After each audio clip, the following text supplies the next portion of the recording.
جناب نوفل جن کا خیمہ قریب ترین خیمہ تھا امام حسین کے ساتھ،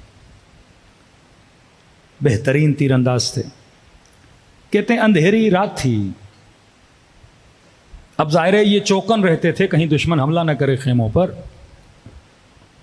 تو کہتے ہیں میں نے کوئی شبح دیکھا، مطلب کوئی سایہ دیکھا جو امام حسین کے خیمے کے پیچھے جا رہا ہے، تو مجھے شک ہوا کہیں ایسا تو نہیں کہ پیچھے سے دشمن نے اٹیک کیا، تو کہتا ہے میں نے اس سائے کا پیچھا کیا، جب آگے بڑھا تو میں نے دیکھا کہ یہ میرے آقا امام حسین ہیں، چلتے جا رہے ہیں چلتے جا رہے ہیں۔ اب کہتا ہے یہ نہیں کہ میں امام حسین کی کوئی جاسوسی کروں کہ مولا کہاں جا رہے ہیں، کہ حفاظت کی نیت سے کہ رات کا اندھیرا ہے، مولا اکیلے نکلے ہیں، کہیں سے دشمن اٹیک نہ کر دے۔ کہتا پیچھے چلتا گیا، امام حسین نے محسوس کیا کوئی آ رہا ہے، امام نے کہا نوفل تم ہو؟ میں نے کہا جی مولا۔ کیوں کر رہے ہو میرا پیچھا؟ میں نے کہا مولا پیچھا نہیں کر رہا، خوف تھا کہ رات کا اندھیرا ہے، آپ اکیلے چل رہے ہیں صحرا میں، کوئی حملہ نہ کر دے آپ کی حفاظت کے لیے۔ امام نے کہا گیا۔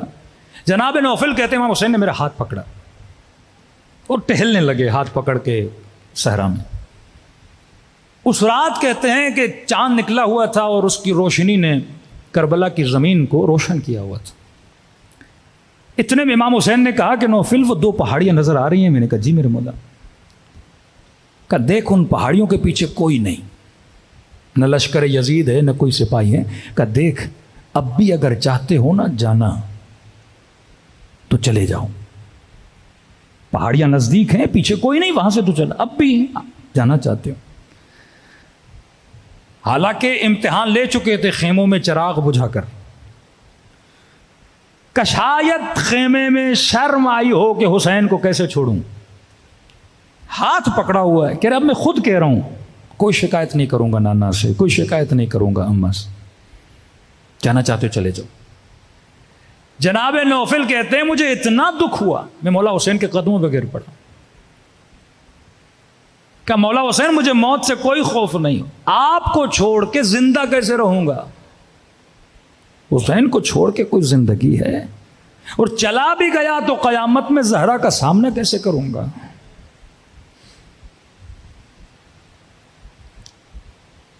ماتھے پہ بوسہ دیا میرے مولا نے، ہاتھ پکڑا، خیموں کی طرف واپس پلٹے۔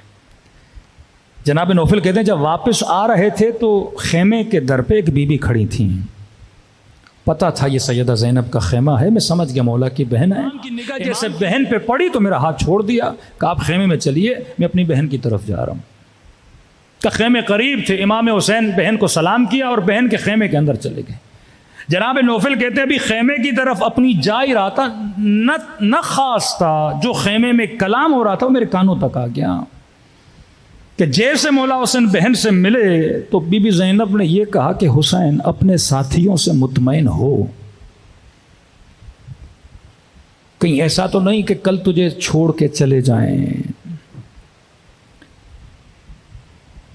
کہتے مولا حسین نے کہا بہن زینب میں مطمئن ہوں، میرے جیسے صحابی خدا نے کسی کو نہیں دی۔ جناب نوفل کہتے ہیں سیدہ کا یہ جملہ سننا تھا کہ ابھی تک مردد ہیں ہمارے کردار سے، میں سیدھا گیا حبیب ابن مظاہر کے خیمے میں۔ حبیب نے کہا نوفلہ بیٹھ، میرا چہرہ اداس، کیا ہوا ہے؟ کہ طبیعت میں مزہ نہیں حبیب۔ کا کیوں؟ کہ حبیب زہرا کی بیٹی ہم سے مطمئن نہیں ہے، حبیب کچھ کر زہرا کی بیٹی کو مطمئن کرنا ہے کہ ہم کل حسین کو چھوڑ کے کہیں نہیں جائیں گے، یہ بچے پریشان ہیں، یہ بیویاں پریشان ہیں۔ جناب حبیب نے سارے اصحاب کو جمع کیا، میرا کام ہے کہ اپنے امام کو مطمئن کروں اپنی زبان سے اور اپنے کردار سے۔ فرمایا جب بھی مجلس ہوتی ہے تو ہماری دکھیاری ماں اس مجلس میں تشریف لاتی ہیں۔ چھٹے امام کی روایت ہے، کہا ذاکر ابھی تو نے مصائب پڑھے نہیں تو پڑھنا چاہتا ہے، تم سب کے سروں کے پیچھے ہماری دادی زہرا کھڑی ہو جاتی ہے۔ یہ گریہ نہیں، یہ تجدید عہد ہے کہ بی بی آج اگر امام زمانہ آ جائیں تو ہم تیار ہیں۔ فرمایا تیری آنکھوں سے آنسو نکلے نہیں، نکلنا چاہتے ہیں۔ یہ بی بی دعا کے لیے ہاتھ بلند کرتی ہیں، خدا یہ میرے حسین کا زادار ہے۔ آج کی رات شب زیارت امام حسین کی رات بھی ہے، یہ مخصوص ہے، توبہ کی رات بھی ہے۔